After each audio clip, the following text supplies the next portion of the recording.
Apa jimat kalimat satu itu kepada kalimat syahadat asyhadu alla ilaha illallah asyhadu anna muhammadar rasulullah.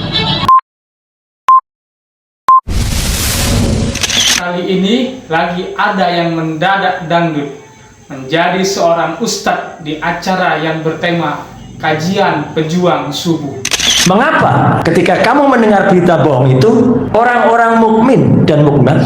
Artinya hanya demi kepentingan politik dan pribadinya, ia menabrak semua apa yang menjadi penghalangnya. dan dia itu pejuang Hanya untuk mendapatkan simpati publik. Dalam kajiannya, beliau salah dalam membaca ayat kitab suci Al-Quran. Sehingga para jemaah pengajian yang bertema pejuang subuh menegur beliau. ya ayyuhalladzina amanu jakum fasikum binaba'in ya. Kemudian Lalu beliau pun gugup dan pucat sehingga beliau mengalihkan topik pembahasan. jadi ini mungkin informasi yang A1. Menurut Egi dalam tabayunnya dia tidak memohon maaf. Siapakah dia yang mendadak menjadi seorang ustadz hanya demi kebutuhan politik dan pribadinya? Mari kita lihat dan dengarkan ceramahnya secara seksama. Assalamualaikum warahmatullahi wabarakatuh. Alhamdulillahirabbil alamin. Nahmadu wa nasuhu wa nafisu wa nasahu la ilaha illallah wa nasahu wa Muhammadan abduhu wa rasuluh. Allahumma sholli wa sayyidina Muhammad wa ala alihi wa sahbihi ajmain. Sekali lagi alhamdulillah, sidang subuh yang berbahagia, saya diberikan kesempatan yang insya Allah pagi hari ini akan bisa bermanfaat bukan hanya bagi Bapak Ibu yang saya hormati, tetapi khususnya juga bagi saya yang diizinkan untuk memberikan sedikit apa yang saya ketahui di Masjid Jami An-Nur ini, dengan tema hari ini adalah tentang bagaimana umat Islam itu mensikapi hoax atau kabar bohong di media sosial. Apa yang sudah dituliskan dalam Quran surat ke-49 di ayat 6, yaitu Al-Hujurat. Kalau Al-Hujurat itu kita baca khususnya di ayat 6, coba kita baca. Bismillahirrahmanirrahim. Ya ayyuhalladzina amanu jakum fasikum binaba'in ya. Kemudian maaf. Kalau kita teruskan, makanya kita akan bisa lihat bahwa apa yang ada dalam Al-Hujurat itu fatayabanu altusibu qaumam bi hajajatin fatusbihu alama fa'altum nadini. Artinya adalah, wahai orang-orang yang beriman, jika datang kepadamu orang fasik membawa suatu berita atau suatu informasi yang ada di genggaman kita, maka telitilah kebenarannya agar kamu tidak mencelakakan suatu kaum karena kebodohan yang akhirnya kamu menyesali perbuatanmu itu. Ini sekarang banyak sekali beredar di kalangan kita, ibu dan bapak sekalian. Karena adanya suatu informasi atau suatu berita, itu kadang-kadang masuk begitu saja, dan bapak dan ibu, tidak ada bedanya lagi sekarang antara informasi itu benar atau salah. Karena di depan kita itu tidak ada lagi yang mengkontrol. Kementerian yang ditugaskan untuk melakukan itu sekarang fungsinya mungkin lebih banyak untuk memfasilitasi sarananya saja, tetapi tidak sanggup, terus terang saja, tidak sanggup untuk mengkontrol bagaimana isi yang ada di dalam perangkat, atau sekarang lebih dikenal, kalau istilah komputer itu sekarang mungkin lebih dikenal dengan istilah gadget atau handphone yang ada. Jadi kalau bisa kita lihat ayat ini sebenarnya turun ketika kisah waktu itu ada sebuah cerita yang dimana Walid bin Uqbah salah melaporkan bahwa suatu kabilah itu menolak zakat dan hendak membunuhnya. Padahal laporan itu tidak benar, Bapak dan Ibu. Hampir saja Rasulullah SAW mengambil tindakan keras sebelum tabayun itu dilakukan.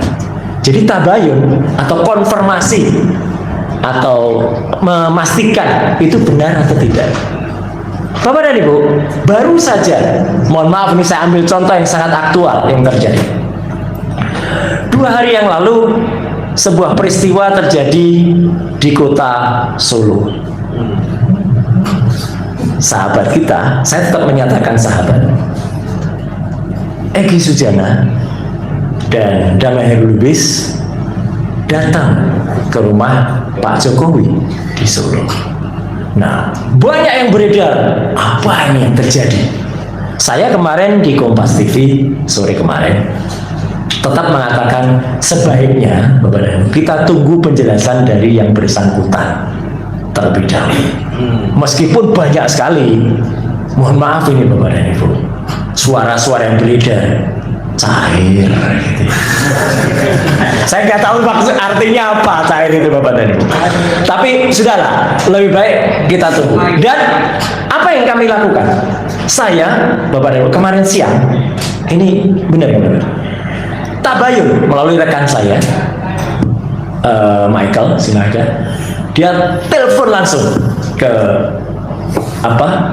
Egy Sujana dan sambung. Jadi ini mungkin informasi yang A1. Menurut Egy, dalam tabayunnya dia tidak memohon maaf menurut Egy. Tapi supaya yakin, kita sampaikan saja. Ya udah, kita tunggu klarifikasinya, tabayunnya minggu depan secara langsung. Jadi supaya apa? Supaya semua orang itu bisa kemudian mendengar dan tak kemudian ada kesalahan. Saya mohon izin nanti mungkin banyak menggunakan contoh-contoh yang aktual biar Bapak dan Ibu bisa langsung cepat menerima. Kemudian ini berarti bahwa sesuai dengan yang sudah diajarkan juga oleh Allah Subhanahu wa taala di dalam surat An-Nisa di ayat surat keempat ayat ke-83. Wa isa ja'um amrun mina amni awi kaufi az-zawji. Yang artinya, dan apabila datang kepada mereka suatu berita tentang keamanan atau ketakutan, ini contoh berita saja, mereka lalu langsung menyiarkannya. Padahal kalau mereka menyerahkan kepada Rasul dan ulil amri, tentu orang-orang yang mampu mengambil kesimpulan yang akan mengetahuinya. Jadi klarifikasi atau sebelumnya tabayun itu sangat-sangat penting, Ibu dan Bapak sekalian, untuk bisa kita pastikan. Maka apa yang kami lakukan kemarin siang itu adalah insya Allah yang harus kita lakukan. Jadi kita pastikan dulu, karena memang luar biasa perjuangan yang kami lakukan sudah lebih, bukan hanya 4 tahun Bapak dan Ibu. Kalau Ustaz Egy mungkin mengatakan 4 tahun, enggak, sudah semenjak 12 tahun yang lalu. Ketika tahun 2013 seseorang yang bernama Joko Widodo dalam sebuah seminar di Universitas Islam Indonesia di Yogyakarta, waktu itu ada diskusi dan kemudian ada Prof. Mahfud MD, ada juga Pak Jokowi, dan kemudian ada Buya almarhum Syafi'i Ma'arif. Dan ketika ditanyakan oleh moderator seminar pada saat itu, bapak-bapak ini kan waktu itu belum presiden, masih gubernur Pak Jokowi, IP atau indeks prestasinya berapa? Pak Jokowi menjawab, Prof. Mahfud menjawab 3,8 Bapak. Luar biasa. 4 itu maksimal. Kalau 3,8 itu Prof. Mahfud hampir maksimal. Pak Jokowi menjawab, saya di bawah 2 saja nggak ada. Nah, ini Ibu dan Pak, nyun sewu, mohon maaf, menjadi pertanyaan besar bagi kita. Kok bisa orang dengan IP di bawah 2 lulus, dan lulusnya 5 tahun. Maka itu menjadi pertanyaan. Jadi mohon maaf Bapak Ibu, jangan salahkan kalau ada orang-orang yang kemudian melihat, kok bisa ya dengan IP di bawah 2 lulus 5 tahun. Nah, maka itu berlanjut terus sampai kemudian ada seorang namanya Bambang Tri dari Solo yang kemudian mencoba menulis, tapi mungkin dengan referensi yang belum bisa meyakinkan. Akhirnya apa? Akhirnya kena pidana. Meskipun berikutnya bersama dengan Gus Nur itu juga melakukan suatu sumpah ya, tetapi tetap kemudian dipidana. Dan akhirnya di akhir tahun yang lalu, Egy Sujana dan kawan-kawan waktu itu yang mengawali memang ketika membuat laporan kepada Bareskrim. Sebenarnya laporan itu adalah juga salah satu cara melakukan tabayun tadi, mempertanyakan. Tapi sayangnya kemudian ujung-ujungnya malah dilakukan menjadi tidak bagus ya, karena kemudian dikatakan itu benar, kemudian malah beberapa orang termasuk saya, termasuk Dr. Ismon, termasuk Dr. Tifa, kemudian sekarang mengalami satu nasib. Tapi insya Allah Bapak dan Ibu, kami tetap terus melaksanakannya. Kami hanya berpegang pada insya Allah apa yang kita teliti dan apa yang kita lakukan itu tetap pada jalan yang benar.